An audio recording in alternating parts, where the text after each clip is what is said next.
it's time for Kami G. Bringing stars and stories, it's where you wanna be.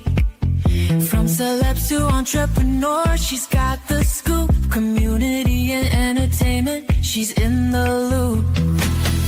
Every smile a burst of velvet light. Through the screen she shines so bright. With the laughs and tales that weave tonight.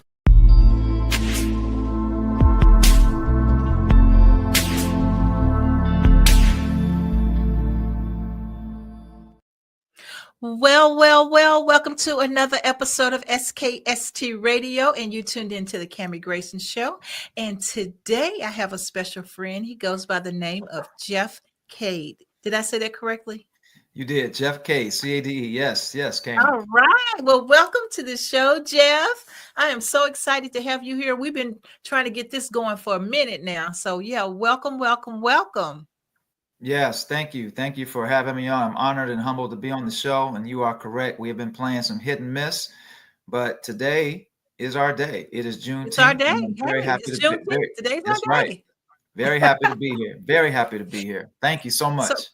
You're welcome. Absolutely. So as you guys can see at the bottom, Jeff has like an accolade of achievements. He's doing so much and he's doing positive things in the community. And we want to learn about him and get to know all the things that he's been doing and the challenges and all the things that he has to share with us. So Jeff, tell people, let's start off. How did you get started?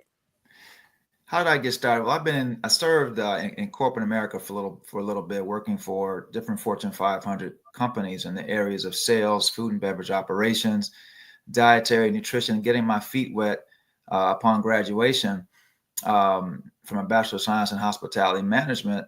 And, at one point, it's working. You're going through the moment and the cycles and ups and downs and ebbs and flows of corporate life. And at one point, I said, well, if I'm working 8 to faint, I have to have my own brick and mortar. And at one point, I co-owned a healthy restaurant concept. And I jumped off that cliff and built my wings coming down. And coming down, even with a parachute, you could have some cuts and some bruises and some things that are going on in your life. I was just wearing multiple hats, as people might know, in terms of managing a brick and mortar. It doesn't matter what industry you're in or what type of concepts you have, but having a brick and mortar, especially in the restaurant industry, can be challenging. And it was fun. It was definitely a whirlwind of experiences, from 8 to faint. And again, it was a very good, training opportunity for me to get my feet wet in that brick and mortar space, from marketing and sales, food and beverage operations, delivering food, cleaning, everything, making deliveries, right? Work. Oh yeah.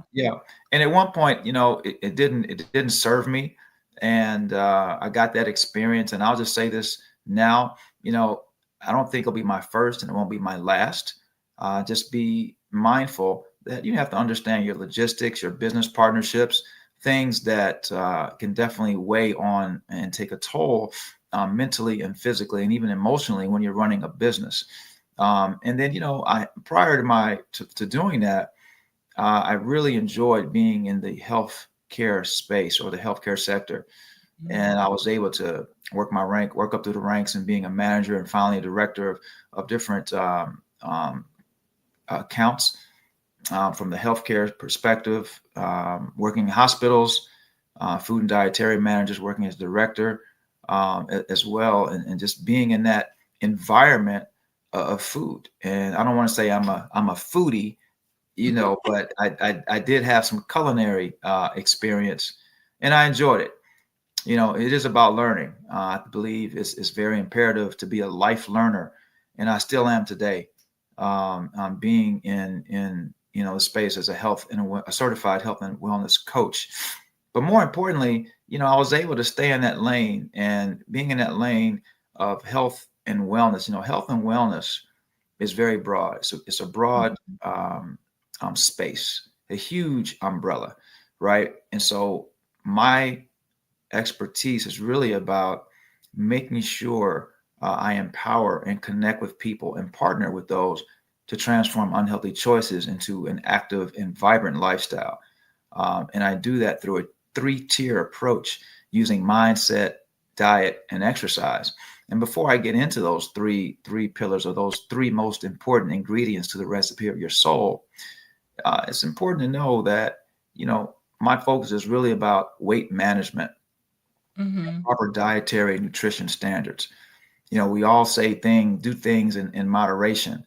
But I really want to empower the middle-aged, consumer, professional, servant leader, entrepreneur, solopreneur to make sure that they're mindful of the chemical substances and agents that are in our foods, as well as the toxins around us that we breathe in each and so that's kind of a snapshot of being, in the corporate space and owning my own brick and mortar, and now being really soulified. I just think I created a word there. I'm Just really still that word. right. Just being able to stay in the lane of health and wellness, especially when it comes to these unique, extraordinary, dynamic times, locally and globally. Our local and global economic landscape is definitely changing right in front of us. I say that because there used to be a time when we were coming up and things were just fundamental. Well, now we are living in an influencer type of space, and we're so distracted, and we're scrolling a lot, and we're doing a lot of things on these devices. And sometimes you got to take a step back and hit the reset button, because your mind can't take all that in. And then when it does, that can create mental stress. And we have enough stress in our days anyway, whether it's personal, professional, emotional, spiritual. There's a lot going on. And sometimes you just have to reflect and take a step back and have some self-care. So I talk about that a lot. Self-care is the new healthcare. I just got back from Durham, North Carolina, with some powerful speakers, servant leaders, led by Dr. Ola, who's in Illinois with me. And she's a powerhouse. And we were actually out in their live studio. And most of us were just talking about different spaces that we're in, and really just being of service, and allowing us to have the stage and talk to the audiences about what we do and how we are able to help and add value and impact. And even today on your show, this is what this is about. Being able to provide a tip, a nugget, something in order to assist, connect, and maybe even empower one to live a healthier and vibrant, active lifestyle. Yes. Let me ask you this. Let's take it back. I probably should have asked you where you come from before how you got started. Oh man, Because I want to know, you're now in this healthy space. You're now in this mental healthy space. But before the business and before all this other stuff, the wellness, how did you get to that spot in your life where you decided that you wanted to do wellness and be healthy? Well, no, thanks a lot, Kami, for that question. First of all, I have to say I'm representing the best town, which is Chi-Town. Chi-Town in the house. Yes, Chicago, Illinois. And my second home, I got family in Detroit. D-Town, but that other home is where you're located. You're located in that state, but not in the city, which is Houston. Houston's is my second home too. So, what led me to health and space, the health and wellness space, really stemmed from me getting involved in the hospitality industry and understanding food and beverage operations. I love different cuisines. I love to travel. I like to understand what goes in my foods. And as you know, or if you don't know, there was a time when the FDA, wasn't as transparent with ingredients on their labeling. And that became a huge issue because some people just decided to, purchase food and beverage products because they were used to doing it, or they did what their Right. grandparents did, and then they did what their parents did. And the cycle just continues. And so I'll give you one example. High fructose corn syrup. It's a chemical substance and agent or compound that serves no nutritional value or purpose. And if consumed over time after time after time, it can drive inflammation. And, inflammation can lead to diabetes, high blood pressure, heart disease, and even cancer. And most products are made with high fructose corn syrup and even processed foods. So you have to understand that, especially my soda drinkers out there, you got to be careful. You got to do things in moderation. So not only that, I started to understand some of the things that were going in our food and beverage products that are banned in the European nations, like high fructose corn syrup. Okay. Oh, wow. Yeah. And then later on, I wrote this book called Battleground Cancer. Battleground Cancer. Unfortunately, I lost my parents 6 years apart to cancer. Oh, wow. My father Sorry to hear that. passed. Oh, thank you. Father passed of pancreatic cancer. And then 6 years later, my mother died of breast cancer. So I think what was going on up here and here in the heart, I needed to figure out a way to, let that information out. It was more of a release. It was very therapeutic. It was also in a vulnerable state. I was also trying to unpack a lot of things that occurred over my youth because I lost them I lost both parents right before college. And so, it was and in college after. I'm sorry. My father was in 91. My mother was 97, 1991 and 1997 respectively. So that was a lot to unpack over the years because see, Right. most of my family members and most of my friends had both parents, or they at least had one living. And Right. so I don't want to say I was the ugly duckling. It's just that I can laugh at that now, but it was quite Hard. painful Yeah. and Yeah. very challenging to deal with the loss of a parent, but both. So there was no parental touch, no love, no guidance for years. Grandparents had already been deceased. My godfathers, he was deceased. So it was a lot going on. But I guess Jesus is my rock, right? And so it was a matter of being able to navigate life and still try to enjoy it and have some joy, but also some pain, joy and pain, right? Right. I'll say this, God reigns on the just and the unjust. And I'm just saying that we all have life to go through. We're all lifing. And unfortunately, I Right. had to deal with that at a younger age. And I just think by writing the book, I was able to, touch people in different areas of their lives. Because, if I hadn't written this book, there's no telling what would have occurred in terms of people not getting back to me about how it touched their lives. Because we all know, Right. including yourself, that cancer or some major disease has touched a family member, a loved one, a friend. Absolutely. And my job was to make sure that I put that story out there in print and be fully humble and transparent with my story so I could touch others. Right. Because again, in at that time, most people had people even had their grandparents, and I did not. And I knew there was a lot to unpack. There was different layers that I was dealing with, and I probably didn't know what I didn't know. Right. You don't know what you don't know. Absolutely. Right.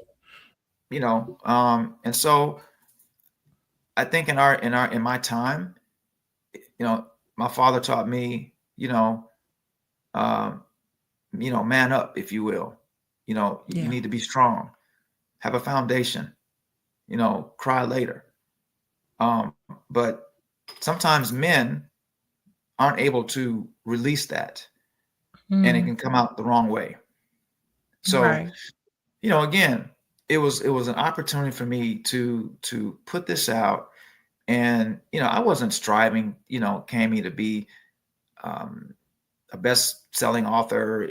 It wasn't about selling hundreds of books, which I have. It was really about making sure that I got my story out there truthfully, and hopefully it would be able to touch someone, because I know most of us have been touched by this disease and other diseases within the communities a lot.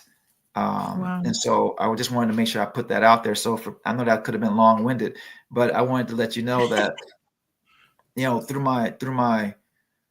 through, of course, the test, I have my testimonies, and I think I'm more triumphant now because I've been able to do this and continue to talk about it, and being able to help those who can't help themselves, and Right. be a voice for those who need that assistance, because the book isn't just about, cancer.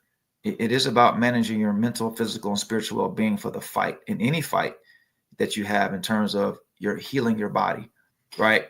Living a healthier lifestyle. So there's research that I've conducted through my years of personal loss, leveraging my hospitality and healthcare background to put this out. Well, what we're going to do, we're going to take a quick break. And then when we come back, Jeff, I want to get into the steps that you took, like they always have like the death and dying stages. I want to know how you sort of did the book. Did you do it in stages and phases, or were you able to just sort of focus on it? But we'll talk about that when we Yeah. get back after these messages. Appreciate that. Thank you. Absolutely.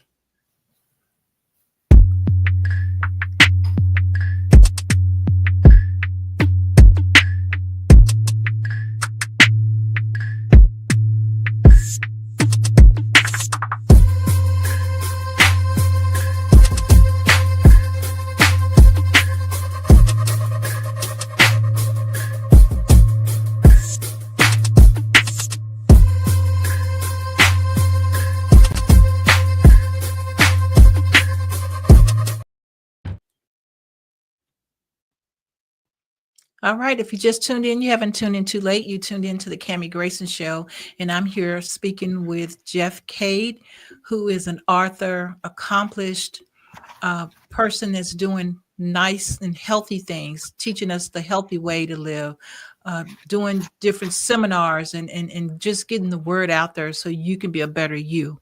So, Jeff, let's get into your book.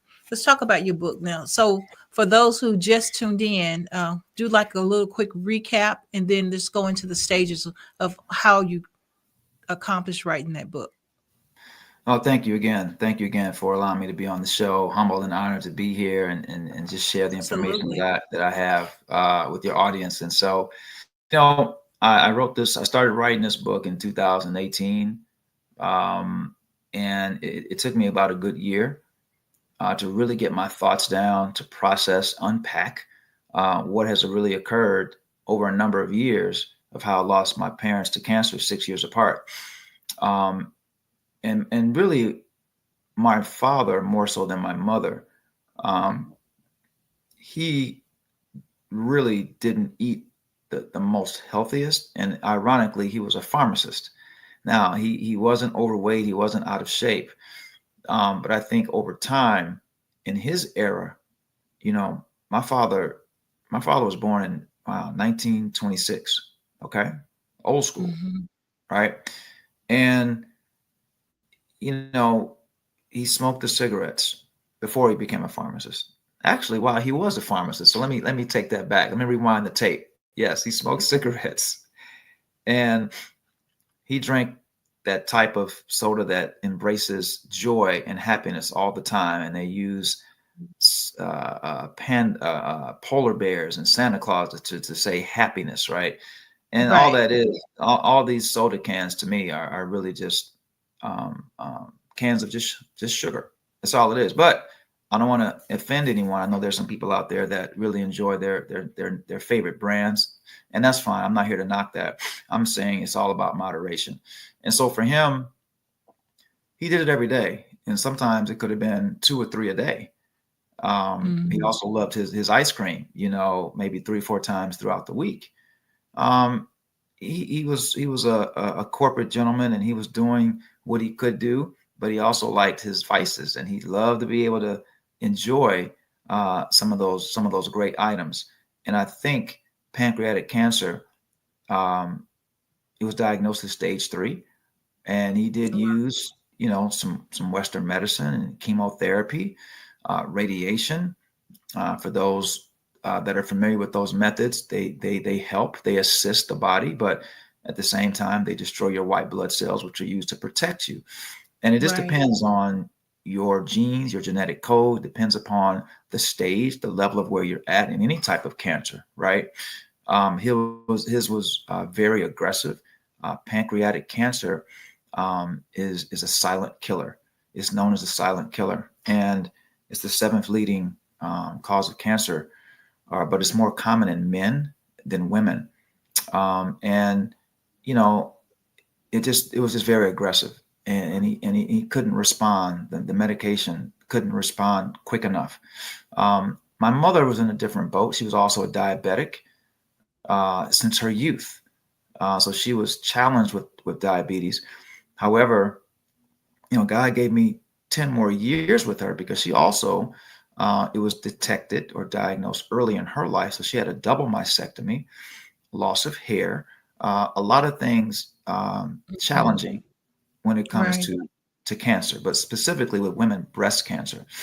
And therefore, she did what she had to do. She fought the good fight. She did the Western treatments, which also assisted her longevity. But she also used acupuncture. She also drank black Chinese herbal tea, which I think Mm. was part of her. Uh-oh. Looks like we lost Jeff. Could be internet problems. Maybe he'll log back in real quick.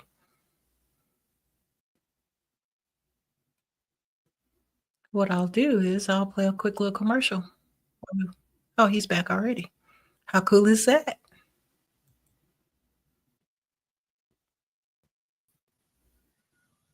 Hey there. Yeah, I think we had some technical difficulty. Sorry about that. That's okay. Yeah. So what I was saying, she was able to utilize her um, the eastern side of medications, from acupuncture to drinking Chinese black herbal tea, and that extended her life a little bit. But God gave me 10 more years with her, which I'm very appreciative and grateful. So I think over the course of time, Kami, when I said earlier about unpacking um, the different levels of what I was dealing with and what I had to go through as a young adult, I Mhm. wanted to bring forth what was in my mind and in my heart, and pen the book, and also add some interesting research as it relates to living a healthier lifestyle, but with what you should consume and what you should not consume, and how our own bodies can heal and recover from certain things. Eating clean and green is one. Staying away from high fructose corn syrup and GMOs are two. Exercising, have an exercising routine or regimen. All Mhm. these little things. You make your small adjustments. It's like when you have to adjust your mindset. Things can happen for you in a positive way. See, we don't manifest what we want. We manifest what we believe. So it's about that mindset first, and Mm. Right, right. create to create your outcome.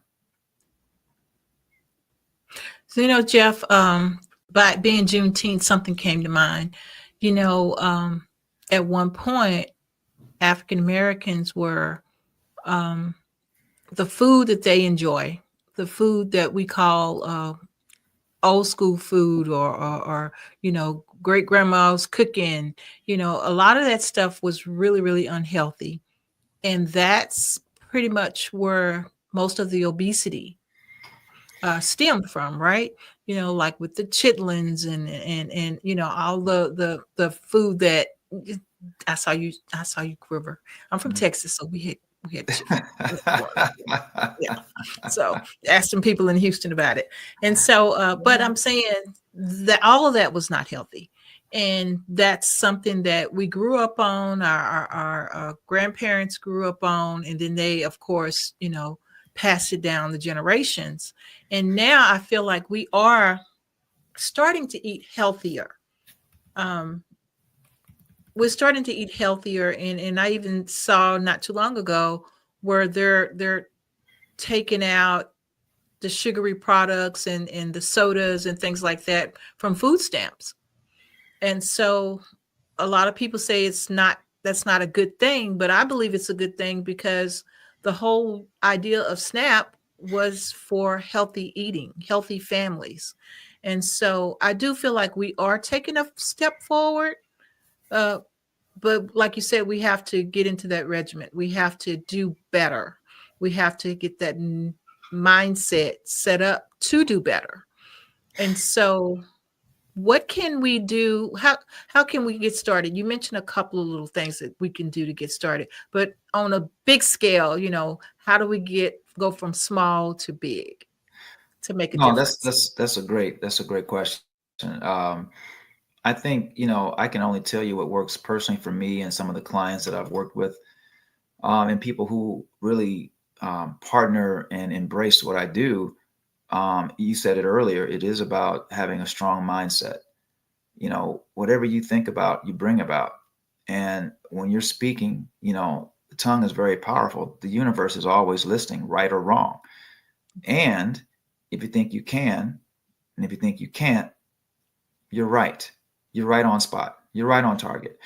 So Right. we kind of have to shift our mindset from, glass half empty to glass half full. And sometimes, it's challenging to do that with all what's going on in your home, in the environment. I mean, I'll give you an example. Your career, your social life, your home cooking, some of the relationships that people are in, some of these areas affect your food choices. Mm. Think about that. Let that marinate. Is someone doing a quick grab and go, convenient processed food items versus prepping their meals the night before or or the day of? And I know that can be challenging based on one's industry and what they're doing, but some of these things have a direct effect on your diet. And I'm not talking about California, Atkins, Mediterranean, all these different diets out there. I'm talking about, what are you putting on your plate? Are you making it colorful? Are you having fun with it? Are you making it colorful with different fruits and vegetables? Are you, and nothing against my swine eaters. I just don't eat swine. I'm not now, when I was in Texas, yes. Yeah. And I ate that, whatever my mother and father put on my plate when I was young, because that's dinner, or else you're That's not going to dinner, eat. right? But for me personally, it really started to have an effect on my digestive system, and things just couldn't pass. I'm like, this, as much as I like it, I don't want it anymore. And I really lost Right. the taste for it. I really did. And so we just have to be mindful what we put on our plate. And it is Right. about portion control. It's about crowding out the things that are unnecessary and are unhealthy, not plowing the food. And see, you and I know that our parents and our grandparents would say, eat all the food All on the the food on your plate, plate. because they're starving people in Africa, Yeah. right? Yeah. I remember hearing that a whole lot. And so now, fast forward, I only want to, I'm going to stop eating when I'm full. I don't want to keep going past Right. the needle. The needle has to stop. If you go past that needle, now you're messing up your insides. And in your brain, oh, that feels great. It feels good mentally, right? Because Yeah. you're eating a good meal, or you're drinking a good libation, whatever it is. Mhm. But your insides are telling you something different. And if you keep on damaging your insides by over portion control, by over consuming, over indulging, going past the needle, then you will have a negative effect. And then inflammation will occur. And when inflammation starts to occur and you got other things going on, then it could be a hard knock life when you're dealing with, you know, the outcomes of what you have to deal with. Now you may have to take some medication. When you start Right. medication, other things start to happen, like side effects. Now you're feeling different. And Taking now you medicine can't, for the medicine. yeah, you're taking medicine for the medicine. You know, you now you can't get to the gym as much. Now you can't get outside to get that natural vitamin D. There's so many things that we can do naturally, and be able to treat our body as our temple. And don't get me wrong, audience, I am not perfect here. I just have been schooled in a way, and I'm very active, right? I'm also a high school varsity, tennis coach. I'm a pro at one of the clubs, so I'm always active. But even if I wasn't, I would still go to the gym between 3 and 5 times a week. See, statistics and data show that 20 to 40 minutes a day of some type of exercise or cardio interval training is going to burn calories, reduce weight, increase your energy, reduce mental fog, have better mental clarity. It's going to, you're going to hit those endorphins, right? Right. Right. Or I should say the dopamine hits. And so it's important that you focus on that mindset. For me, it is about getting first when I wake up before my feet hit the ground. Right. But Meditate. Jeff, you need to think about this too.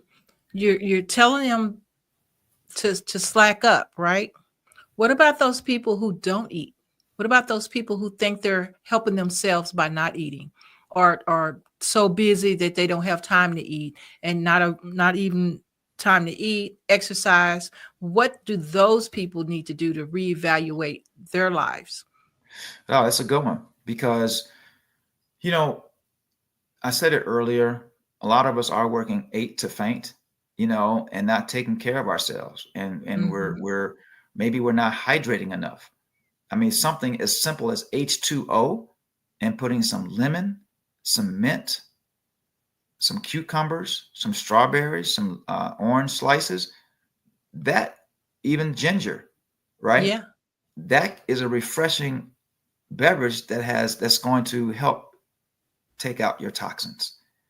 The Mhm. more we hydrate, I'm going to stick with water for a second. The more we hydrate, the better we're going to feel, right? It helps with skin health. It helps with digestion. It helps promote good kidney production. Mhm. Overall, it helps reduce fatigue.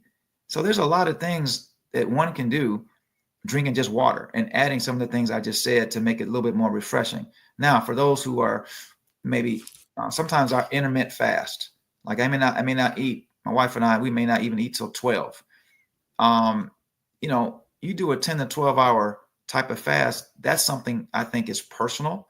But Mhm. going back to what you said, if someone doesn't have time, we have 24 hours in a day. You have to make time for Make you. time. Exactly. You gotta Exactly. you gotta own it. You gotta own it.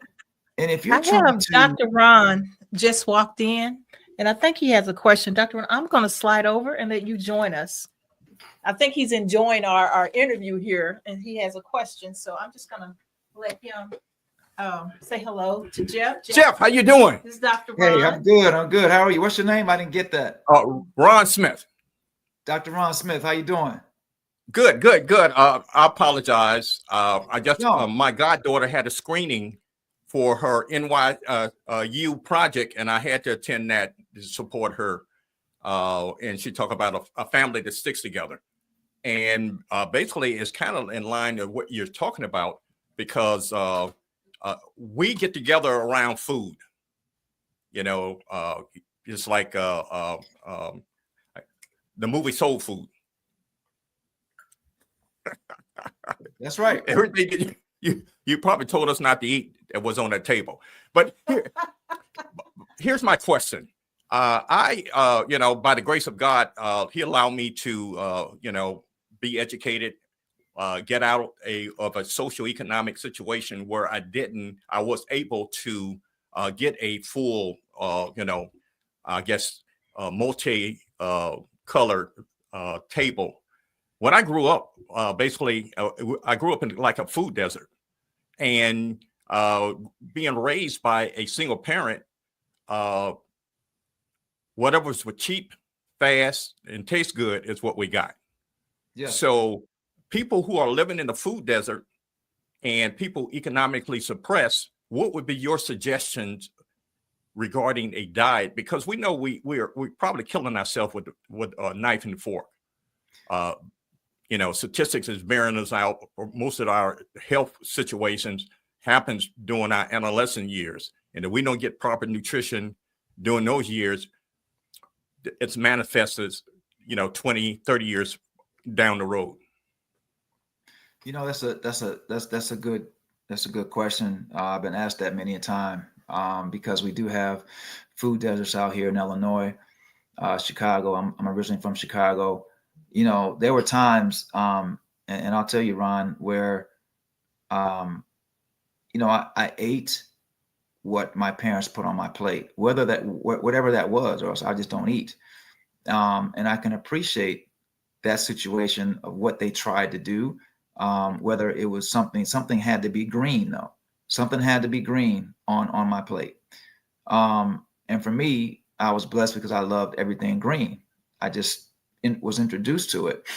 My preference, I'm just going to share this. My preference is broccoli and asparagus and Brussels sprouts and cabbage, which are acquired tastes. Yeah. And that broccoli was different for me as a youngster because I didn't like the crowns. I didn't like it was rough going down, the palate. But, I think it's very important that people understand the necessity of making an attempt to eat clean and green. It doesn't have to be natural, organic foods. That's a preference. Yes. And it costs more. More expensive. It costs more. However, eating basic fruits from apples to watermelons, I love the berries. I hang out with the berry family, strawberries, blackberries, blueberries, those items, kiwi, these items are strong antioxidants, first of all. And they have healthy benefits. And one may not be able to go to the produce stand. Back in the day, it was different.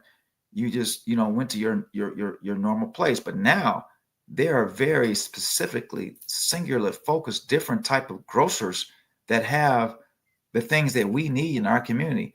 And so I think it's important that one goes to their favorite produce store, goes to the places and get the basic necessities to support what they're doing at home.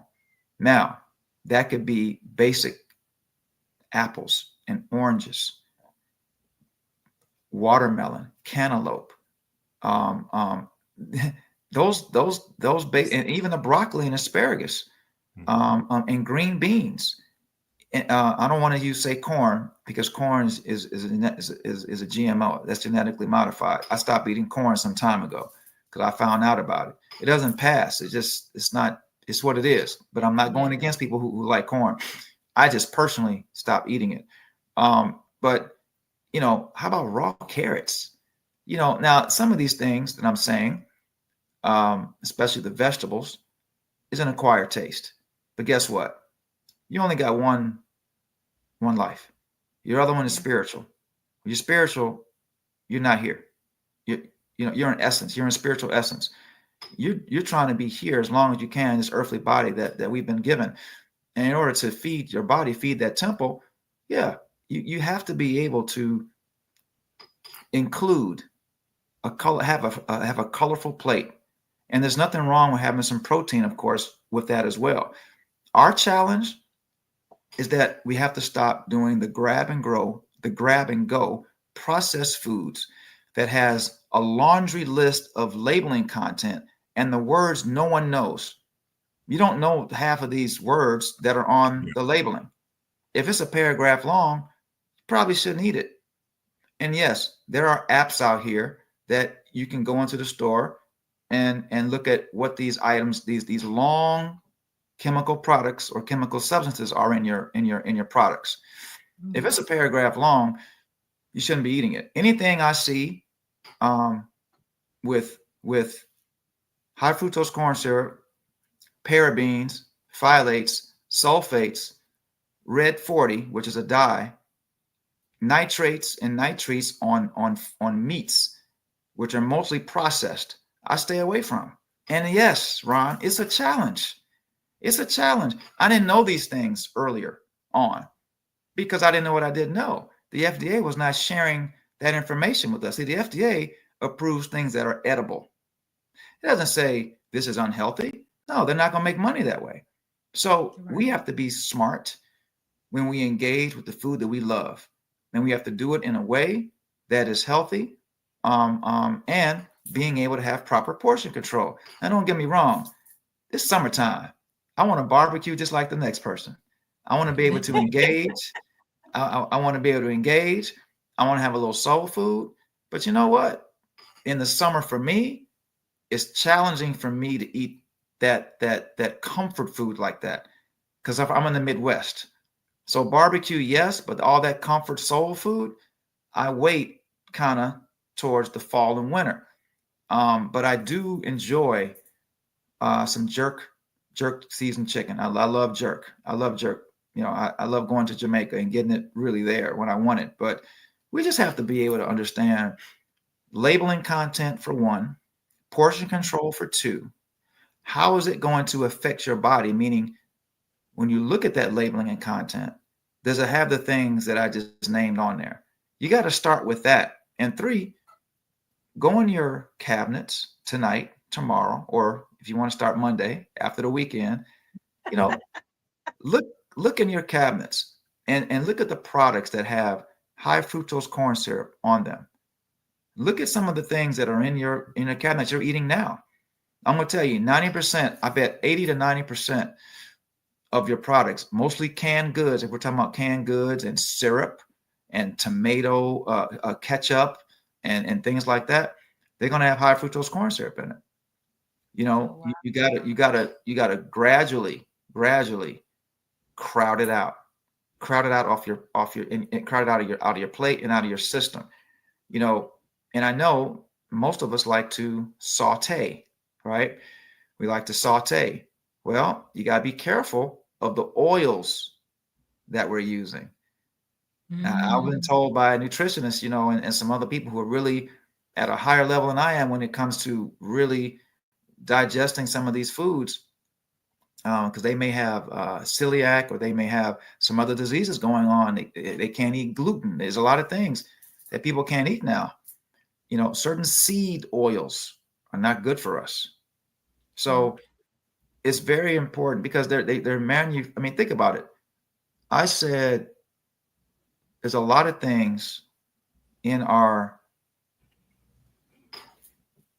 lotions, potions, foods, personal care products like aluminum that are in people's deodorants. It's got to stay away from that. I always look at those deodorants. And for the ladies, you cannot use anything that has a sulfate or parabens. These chemical compounds can cause cancer. Wow. Long term. Not if you use it, you know, for a week. I'm just saying, you gotta be careful. I mean, think about it.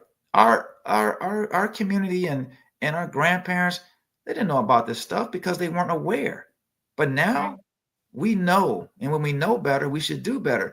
We understand what's in your hair care products. You got to be very careful because what you're doing is going into your what? Your scalp. Your scalp, yeah. And it's going into your what? Your pores, everything, your skin. Jeff, you mentioned something about the FDA and their requirements. One of the shockers to me that I learned a couple of months ago is there's actually arsenic in applesauce that we feed our kids.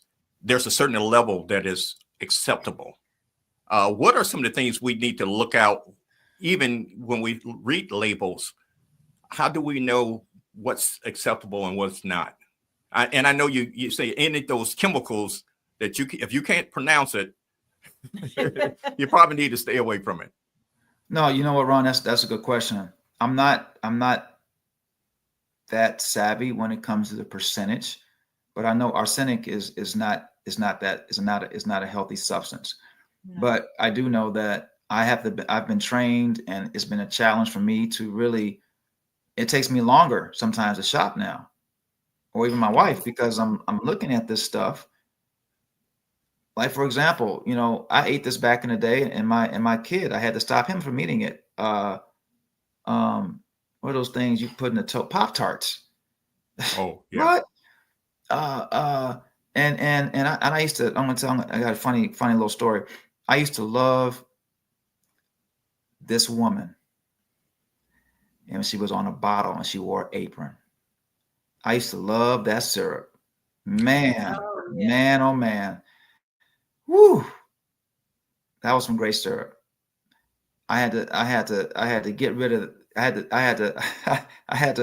kick her out the house. I had to kick her out the house. And I had to get in the log cabin era, because there's no high fructose corn syrup. So I think if we get some of the basic ingredients, these chemical compounds and substances that serve no nutritional value or purpose for our bodies, such as the parabens and sulfates and phthalates, nitrates and nitrites and aluminum and red 40, which is a dye, I think that's a very good starting point. That's a very good starting point. Yes. Will your food be bland, or will it half taste the way that you're not used to? Sure. But you only got one body. Now, some people could say on the flip side of the coin, Ron, it's my life. I'm going to die anyway.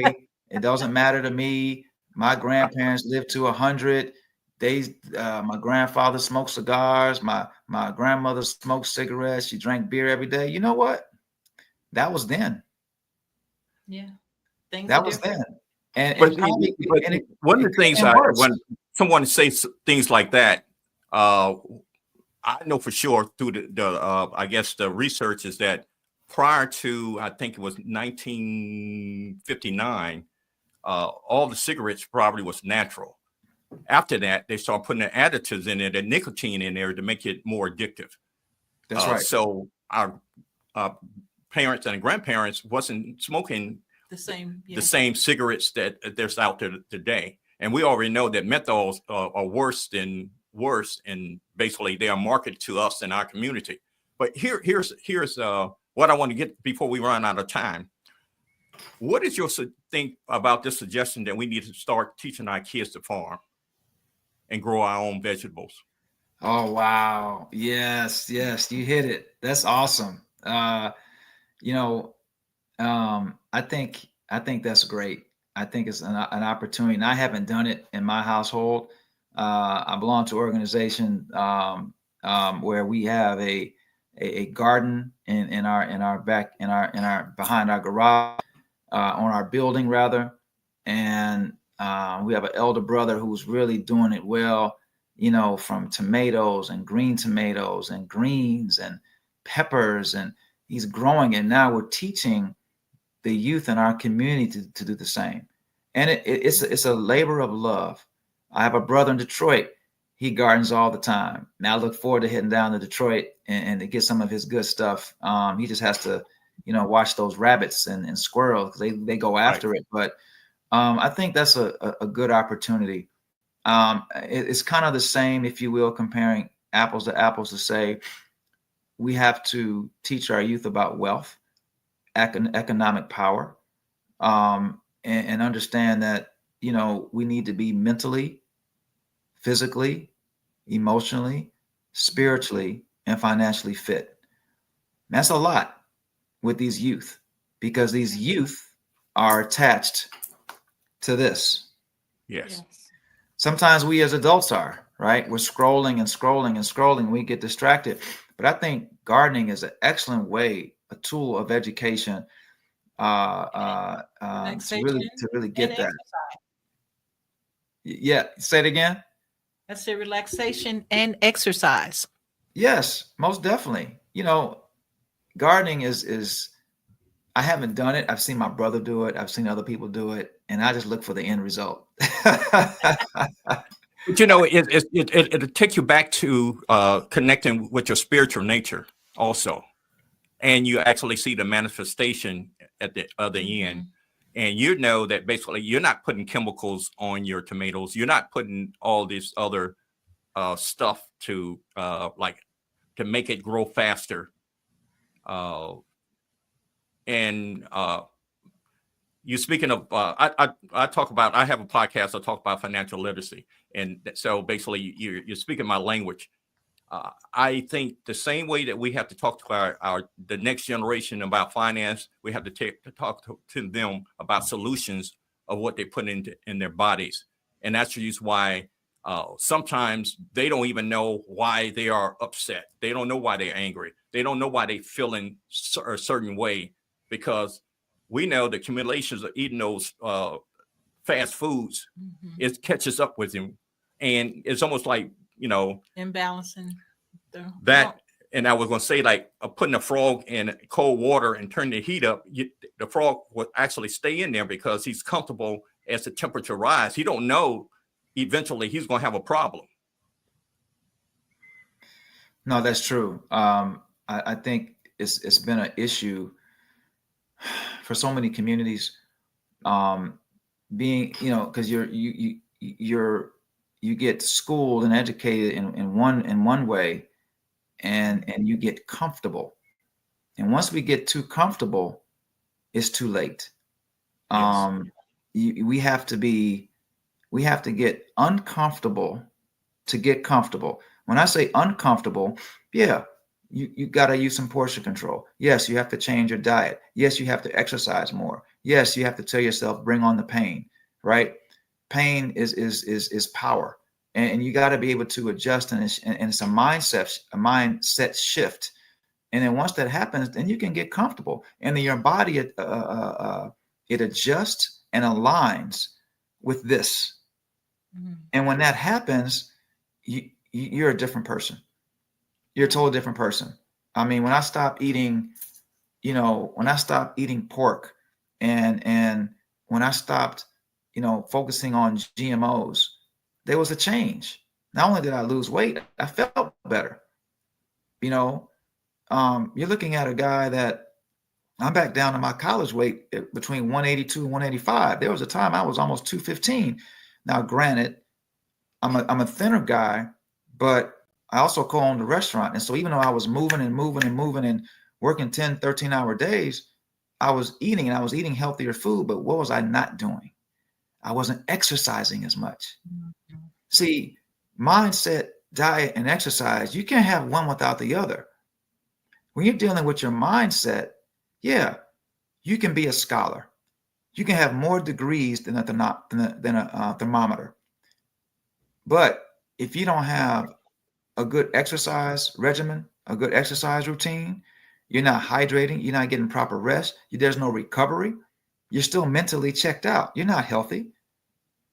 And on the other flip side, you can work out 5-7 times a week. If you're not getting proper sleep, if you're not hydrating a lot, what are you feeding your mind, right?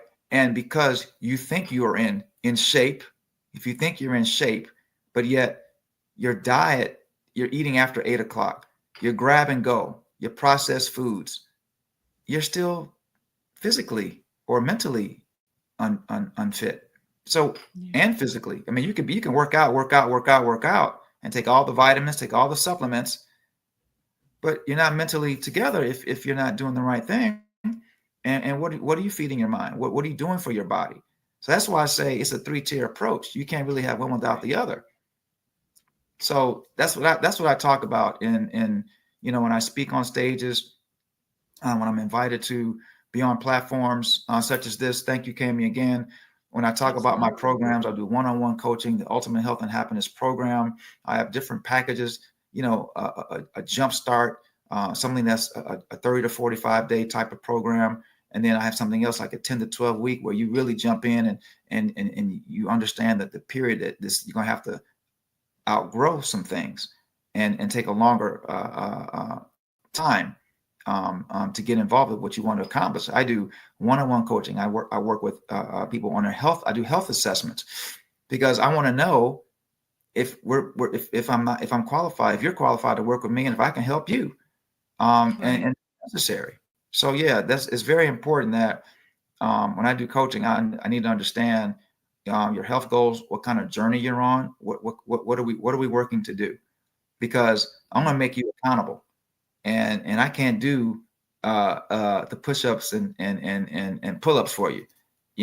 I can coach you all I want, but you have to want it. That's why I say you have to own it. I learned from Lisa Nichols, convenience and conviction don't live on the same block. So if you want some convenience and you want to eat what you want to eat, and then as you said, Ron, it's kind of like you're mentally sluggish and you got brain fog and you're not properly resting and you're going and going and going and going. You're doing it to yourself based upon what you're putting in your system. Right. Yeah. One of the things that helped me, this will be my last question. I did a 3-day fast, and when I came off the fast, I started tasting the sodium and the fructose almost in everything I start eating. It was almost like that was my, lack of a better term, my come to Jesus moment of all the stuff that I was putting into my body. What was your experience like? It took me time, Ron. It took me time to develop a habit. See, I made the choice, but in a decision, right? And decisions have consequences, right? Good or bad. It took me some time to move away from soda. I used to work for a major company that was one of their vendors, and I drank it every day. Now I was much younger then, but still, it took me time to stop eating, say, pork when I was in college and I was a young adult. And then it took me time for me, I think I lost the taste. I lost the need. And whatever didn't serve me, I went with. That's how I can put it. If something doesn't serve me right here and here, I'm done with it. And I know I'm saying it in a broad fashion where it's kind of like, shutting a cold turkey, if you will. But there are people out here who can do that. Once they start reading and doing some research and understanding the things that are going on in their body, if they have a positive mindset, not the mindset that says, well, I'm going to die anyway. Well, this happened to my grandparents and my parents. Okay, this is my moderation day, but your moderation day is every other day. So now you're eating junk. I'm not talking about that. You got to commit to you, because when you commit to yourself, that's closure. And for me, it was closure. I just choose not to eat certain things. Now, again, we talked about this earlier. This is summertime. If people want to invite me for a barbecue, I'm ready. I'm just not doing it. I'm not doing it every day. And Right. Ron, I will tell you this: most barbecue sauces, I'm going to repeat this again. Most barbecue sauces have high fructose corn syrup in it. Yes. You have to find one that you're willing to try and utilize throughout, your life. I mean, it's your life, right? And here's the thing: we always need to be in prepare mode. We got to be in prepare mode. Once you become in repair mode, it takes too much time, because we talked about this earlier, Ron, before you stepped on the show. You can't take medicine for medicine. Right. For me, For me, movement is medicine. Mindset is medicine. Reflection is medicine. Food, certain types, are medicine. You know, it's about what you're feeding your mind and what you are willing to download to this beautiful brain that we have between our ears, right? That beautiful muscle. So for me, I think it comes down to habit. It comes down to, you know, how do I want to show up? I can't be a health coach and saying that let me go ahead and get this 6-pack of beer and drink it in one day. Right. And I like beer. However, I also know that it's summertime and I have to choose when I want that refreshing beverage of my choice, right? So it is about moderation. It really is. I have what is known, and some people on this show, and maybe you too, you know, you have cheat days. You have cheat days. So my cheat day was a big day last weekend for Father's Day. You know, I got it in, right? And this is another week. I at least have 1 or 2 cheat days out of 7 days a week. So that's just 2. But that does not mean I'm going to, because I don't drink soda. I don't eat a lot of what do you call those? Desserts. I don't really keep ice cream. My son eats ice cream. I don't eat it. That's a good example. This is the summertime. I just choose not to. And it's not that I know it's cold, it's great, it's what we ate as kids and we grow up, and now it's starting to, as I get older, starting to phase certain things out of my diet. Yeah. And that happens naturally too. It does. Yes, it does. Older. Yes, it does. Sure. As we get older, I've noticed that too. A lot of stuff I would have couldn't do without, you know, like Long John Silver's. I used to love Long John Silver, but I outgrew it, you know. And so, yeah, it's interesting. But Jeff, our time is up. So just tell people how they can get in touch with you and how they can purchase the book. Oh, thank you so much. Thank you for allowing me to be on your show. I'm humbly grateful. Thank you, Ron, for those great questions. Hopefully you and I can connect again, but you all can connect with me at www.jeffcade360.com. That's my first name, JEFF CADE 360.com, jeffcade360.com. And that's a huge platform. It's a communication hub. It allows you to see a couple videos, a website. You can buy, you can buy the book, Battleground Cancer. I also co-authored another book called Dare to Be Me Through Cancer, which is different, which a line of different servant leaders who are authors. And it also gives you an opportunity to connect with me on social media. It allows you to connect with me if you want a health assessment. We could talk about having a strategy or discovery call. Let's talk about your health goals. Let me see if I can work with you or not. Yeah. Let me see if you qualify. Maybe it's someone else that I need to speak to that you can refer me to so I can help them live a healthier lifestyle. Yeah. So jeffcade360.com. Why don't you send us a code? Send us a code to use, and as we post and promote this show, they can refer to this certain code. You want me to just put it in the chat? Yeah. Do the Kami Grayson or KG or whatever, so you'll know that referral came from us. Yeah, and that's a good thing to say, because once they connect with me, they can say automatically. And if you all go to it, by the way, you can download my contact. You can send me an instant text. You can call me directly. You can connect with me, right? It's a connection tool and resource, and let them know, let Kami Grayson Show know that you all are that we're collaborating together. Definitely. I love it. Absolutely love it. Okay, Jeff, we got to say goodbye. I enjoyed it. I learned a lot. Did he hang up? He hung up. Oh, I didn't get to say goodbye. All right. Well, until next time, right here, SKST Radio. Bye for now.